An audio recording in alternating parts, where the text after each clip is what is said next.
De las 28 veces que nosotros hemos ganado, de esas 30 elecciones, la oposición en la mayoría ha salido a gritar fraude, sin prueba, nunca ha presentado una prueba.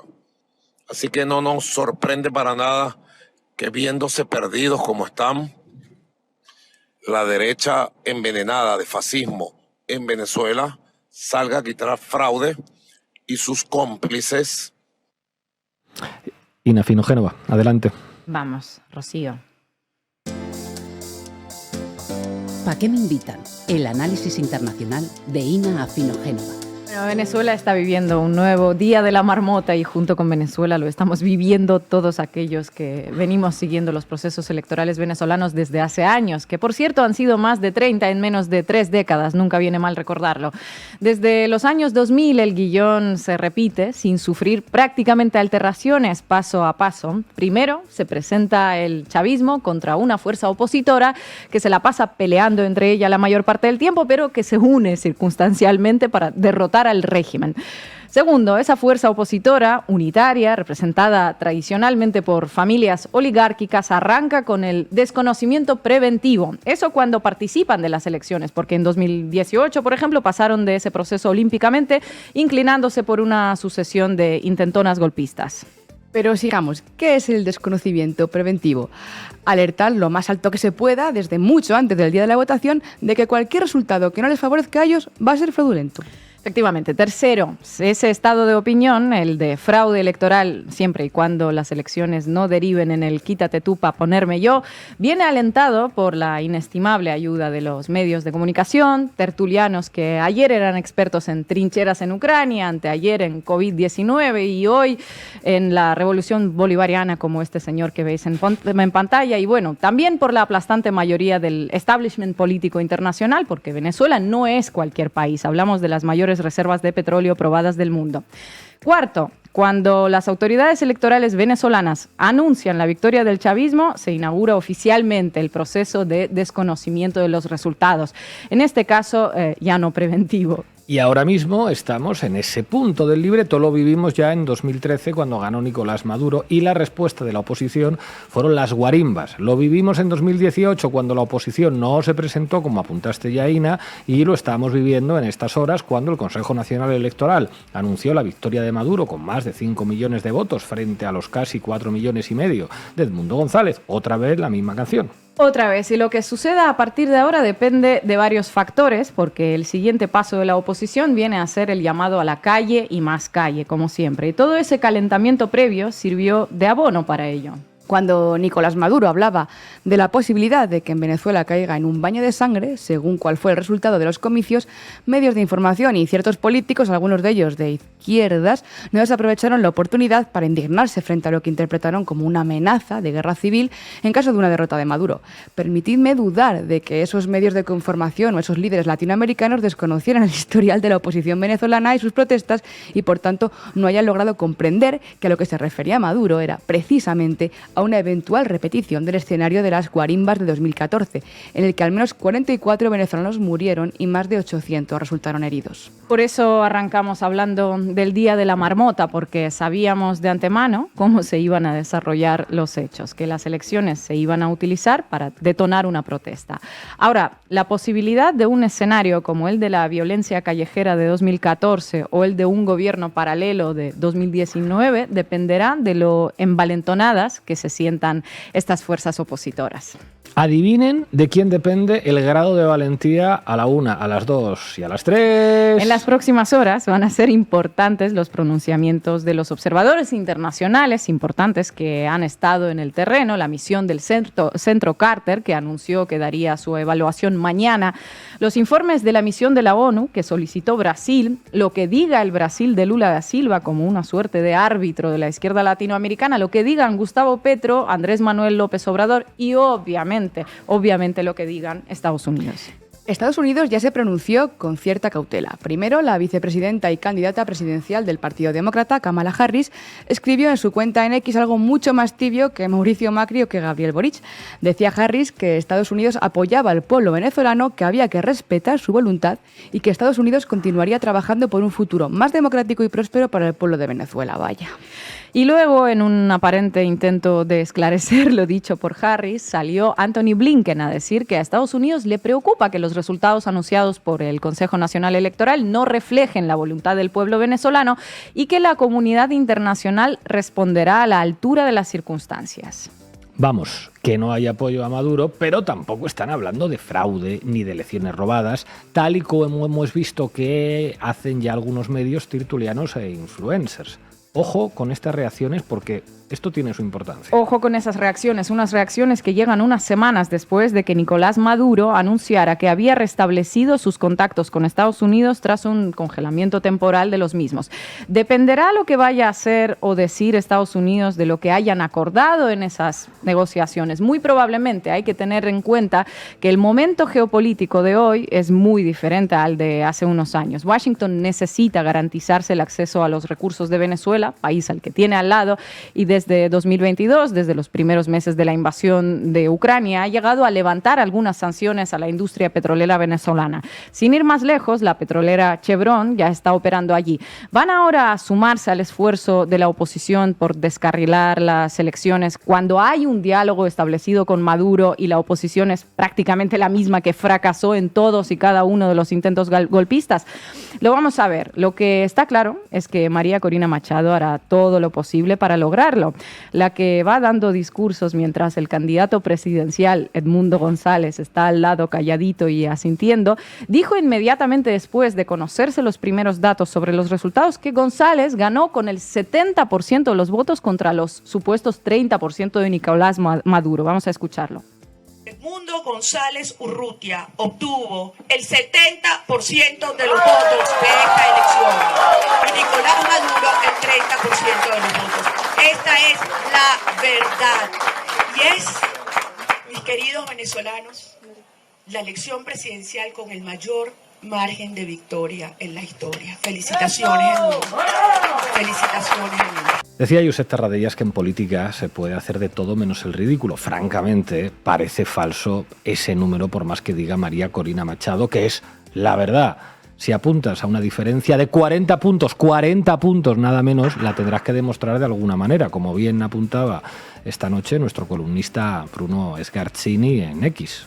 Y si analizamos los números presentados por el Consejo Nacional Electoral, tampoco es que parezcan nada extraordinarios. Si uno siguiera las elecciones anteriores, en estas comprobaría que la tendencia, en cierta forma, se repite. Un índice de abstención bastante alto y un piso tradicional de entre 5 y 6 millones de votos para el chavismo, que es su base. En 2013, después de la muerte de Chávez y con toda la herencia chavista, Maduro ganó las presidenciales con algo más de 7,5 millones de votos y una ventaja de unos escasos 200.000 votos sobre Enrique Capriles. En las regionales de 2017, la coalición gubernamental tuvo 5,8 millones de votos. En 2018, Maduro ganó las presidenciales con algo más de 6 millones de votos y una abstención del 54%. Si bien su piso de roca, como suele decirse, se ha ido erosionando, resulta difícil de creer que lo ha hecho hasta los niveles enunciados por María Corina Machado. Sobre todo porque, como bien apuntábamos aquí, en estos años se ha producido un cambio radical en el padrón electoral que no parece favorecer a la oposición. Según datos de la ACNUR, unos 7,7 millones de venezolanos salieron del país. ¿Cuál es la posibilidad de que salieran justamente los que votan al chavismo y no a la oposición?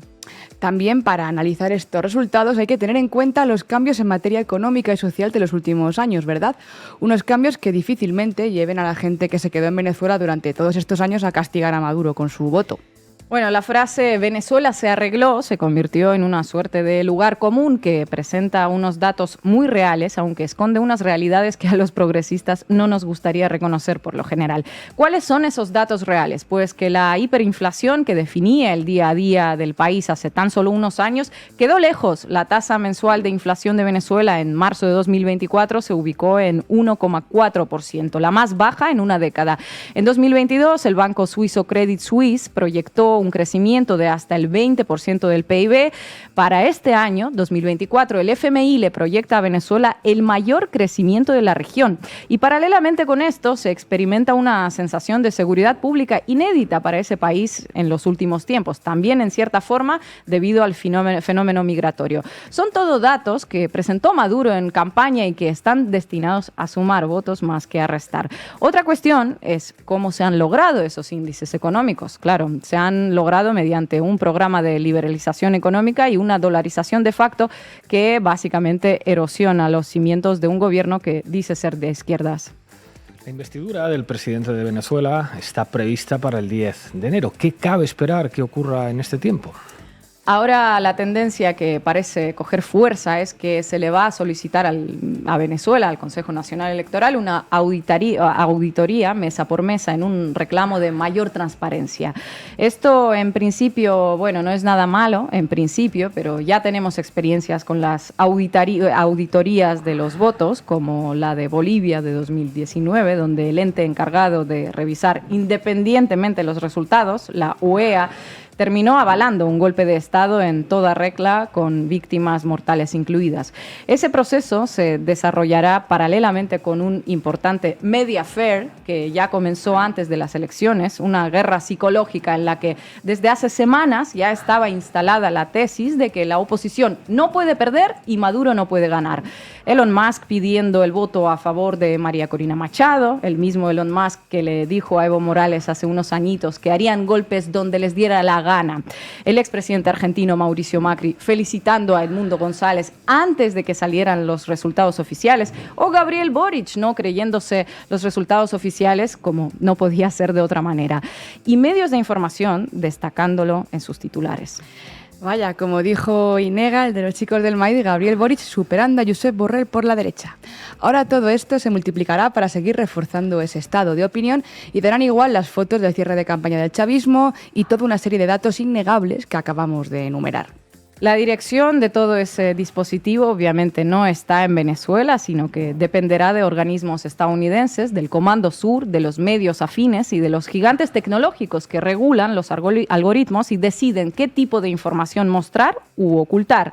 Veremos si hay voluntad allí de repetir los escenarios que tantas veces hemos visto en Venezuela en las últimas décadas. Nunca han podido llevarlos a cabo porque, entre otras cosas, el ejército venezolano siempre se ha mantenido del lado del gobierno y porque el chavismo sigue contando aparentemente con sus 5 millones de simpatizantes. Pero nada de eso indica que dejen de intentarlo. Y con el currículum de María Corina Machado, que incluye llamadas a la intervención militar en su propio país y apoyos al gobierno de Narnia de Juan Guaidó, es una salida más bien pacífica a la situación, pinta incierta, porque sí hay sectores evidentemente descontentos a los que va a ser fácil convencer de que peleen en las calles como ha sucedido en otras ocasiones. Hoy nos acompaña Alfredo Serrano, director de CELAC Data. Alfredo, muchísimas gracias por estar otra vez aquí en Canal Red y con La Base. Hola Pablo, ¿qué tal? ¿Cómo estáis? ¿Cómo va todo? ¿Qué tal, Alfredo? Muchas gracias por estar aquí. Estábamos comentando ahora en esta última sección algo sobre las reformas liberalizadoras de Maduro, que por un lado está claro que estaban destinadas a insuflarle algo de oxígeno a esa economía ahogada por las sanciones, pero por otro lado también socava, ¿no?, los cimientos de un gobierno que dice ser de izquierdas. Te quiero ir a preguntar cómo va a ser este nuevo gobierno de Maduro en términos económicos, si va a ser más liberal, qué va a pasar con las misiones vivienda, con las misiones salud, etcétera, etcétera, todo eso que definió el chavismo, ¿no?, en todos estos años. Yo creo que en el 2018 quizás también tiene que ver algo esa puja, esa disputa fortísima a nivel global.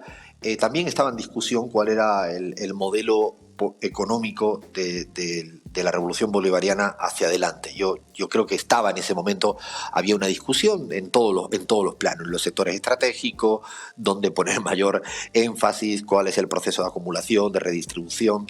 Me parece que eso en estos 5 años ha quedado relativamente definido. No digo que no vaya a haber siempre disputas y dimes y diretes, porque debe haberlo al interior de cualquier fuerza política grande, de cuál deben ser los rumbos de un modelo económico, pero yo creo que hoy está más definido, y en esa definición tiene una participación importantísima la iniciativa privada, y por eso hacía esta nota a pie de página de que no creo que haya una respuesta con tanta animadversión y agresión por parte de muchas transnacionales que están participando de la vida económica, haciendo importantes negocios en muchos sectores importantes, no solo el tema de recursos naturales, sino también, me atrevo a decir, que en el sector turismo y en algunos otros más. Yo creo que eso no está hoy en día en duda por parte de la dirección de la revolución bolivariana, y me parece que es un modelo más complejo, un poco muy híbrido, que habría que explicarlo como con muchas aristas. Yo creo que tiene una política social innegociable a través de sus bonos y de sus misiones, que eso pareciera que no está en tela de juicio y se ha ido ampliando incluso en épocas críticas. Por lo tanto, ahí sería bienestarista, si lo queréis decir en términos muy europeos, aunque no es exactamente lo mismo. Y es cierto que tiene más cabida hoy en día la iniciativa privada de la que podría tener hace quizás 10, 15 años. Yo creo que esa mezcla de fuertemente políticas sociales con una iniciativa privada infinitamente más presente y vigente en algunas áreas, y esto para mí es fundamental, es un rasgo distintivo de la revolución bolivariana y de otros procesos, sin renunciar un ápice a la soberanía nacional en un sentido estricto del término. Yo creo que son como rasgos nuevos, o de este último lustro, que yo creo que está muy definido, y por eso me atrevo a decir que parte de la comunidad internacional, parte de las transnacionales, parte de los poderes económicos internacionales están un poco más satisfechos y tienen una relación mucho más virtuosa con el actual proceso económico venezolano, que no es cualquiera, por sus fuertes reservas en recursos naturales y por su importancia, y también porque está cerca del área geoestratégica, geopolítica de Estados Unidos, y no es menor la cuestión esta de cara a las relaciones bilaterales de petróleo que tiene, incluso en regiones donde depende inclusive del crudo venezolano fuertemente. Alfredo Serrano, director de CELAG, muchísimas gracias por atender a La Base y a Canal Red. Hasta pronto. Un abrazo fuerte, Pablo, y para todas y todos.